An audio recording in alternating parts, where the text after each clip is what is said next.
Articles and Thoughts on Vedanta by Parama Pujya Shri Shri Shri Satchidanandendra Saraswati Mahaswamiji, Adhyatma Prakasha Karyalaya, HoLenaraseepur.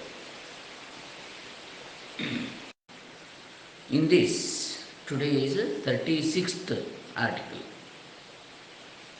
Om Shri Gurubhyo Namaha Harihi Om Shri Ganeshaya Namaha.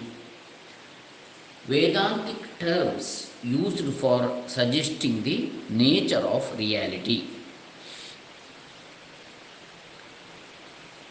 Vedantic terms used for suggesting the nature of reality. The reader has seen in the last issue that certain words are used in the Upanishads in a peculiar sense when they are applied to reality.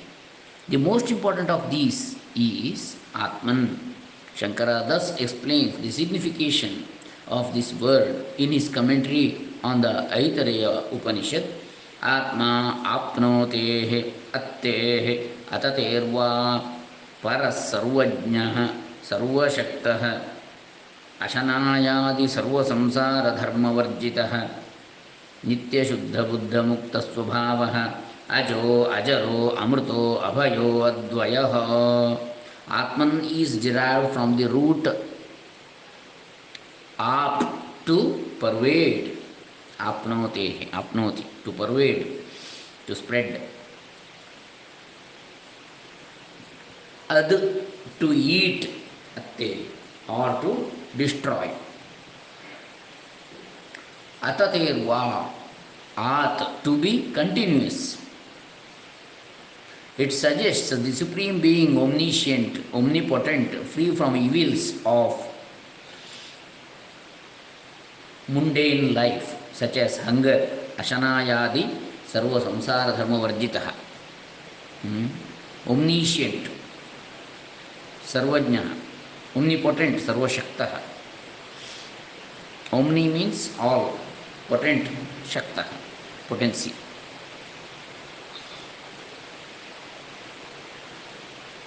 Ever conscious, nitya shuddha, and ever free, nitya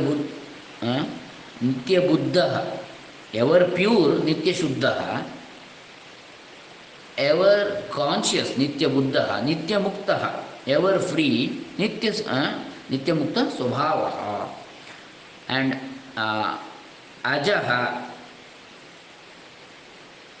that is birthless, ajaraha, unaging, no age related issues. Ajaraha, jara na yasya iti ajaraha, vruddhapyam nasti iti ajaraha. Amrutaha, undying, abhayaha advayaha, immortal, fearless, without any distinction. In Aitareya Shankara Bhashya. In the Sutra Bhashya, that great teacher says, Shankara says, that all the Upanishads are begun to teach the Atmaikatva Vidya, the science of intuiting the unity of Atman. Another word is Brahman, which the Shruti itself frequently uses in collocation with the word Atman to suggest the secondless reality and is the very self of the universe as well as of each and every one creature. This word is derived from the Sanskrit root brh, to grow, suggesting that reality is the most supreme entity. And Shankara explains its import in just the same terms as he used for explaining the meaning of the word Atman. It is significant that the Mundaka Upanishad proclaims that all that we see in different directions is Brahman alone, and that all this universe is Brahman alone, and that Chandogya Upanishad describes Atman in just the same manner, thus leaving no doubt whatever about the fact that the cardinal tenet of the Upanishads is that the basic reality of all the universe is meant by both the words Atman and Brahman. The word Shakti literally means a direct seer. The word sakshi literally means a direct seer, a witness, This word is applied to Atman to suggest that reality is the one real self common to all creatures of the nature of witnessing consciousness without a second and without any limiting adjuncts. Sakshi Cheta Kevalo Nirgunascha. As the Shvetashvatara reveals it. Shankara quotes this text to support his doctrine that this witnessing Atman, distinct from the ego, corresponding to the notion of me, untainted by any earthly feature and ever pure in his nature, is unknown to the speculative systems and even to the Purva Mimamsakas, and is the real Upanishad Purusha, the pure all-pervading entity revealed only by Upanishads. This word Purusha again may mean the body or a man, but as applied to Atman, it means the one by whom all the universe is pervaded. Compare the Mundaka text, all this is Purusha. It is just another equivalent of Atman, that's all.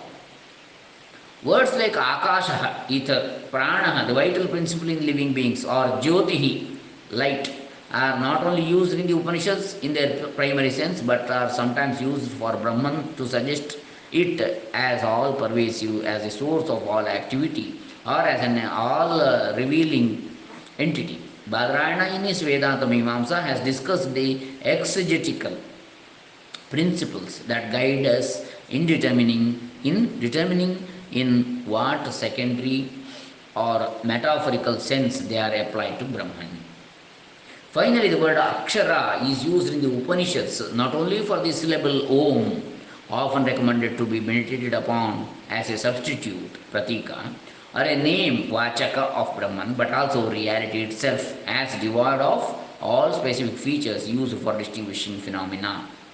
Compare, for instance, the Mundaka text, Atha Parayaya Tadaksharam Adhigamyate, Mundaka 115, Mundaka Upanishad. Now, for the higher Vidya, through the help of which that Akshara, the imperishable, is intuited. The subsequent text describes this absolute reality by negating its perceptibility as well as the possession of all organs of sense. A similar description of this absolute by negating all properties of substance, all qualities and other characteristics that are conceivable in the case of external phenomena is to be found in the Brihadaranyaka. In fact, Atman or reality being completely devoid of all specific features and being beyond all sphere of speech and intellect, the Shruti ultimately describes it as Sa Eshaneti Netyatma. Now this one is the Atman known as not such, as said in Brihadaranyaka Upanishad. Next we have 37th article, aids to reflection on Vedanta.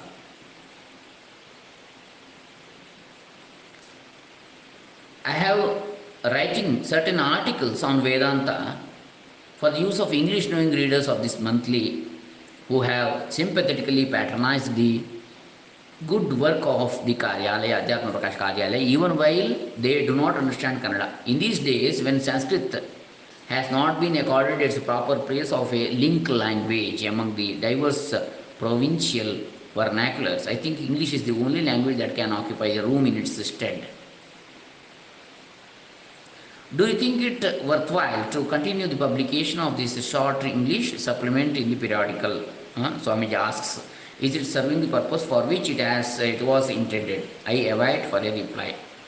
In the meanwhile, I have made up my mind to replace the usual articles by a series of continued thoughts on Vedanta or Adhyatma Vidya contained in the Upanishads, Smritis and Puranas. These will be a collection of all that is best in the Kannada articles. They will not, however, be faithful reproduction of any particular article in the vernacular. They are intended to be self-complete. I hope that the English knowing reader in the Kannada state also would be profited by going through them. So, now the subject matter of Vedanta.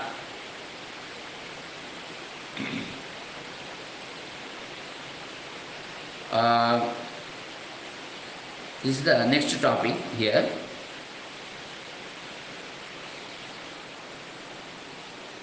I think we shall continue this in the next session.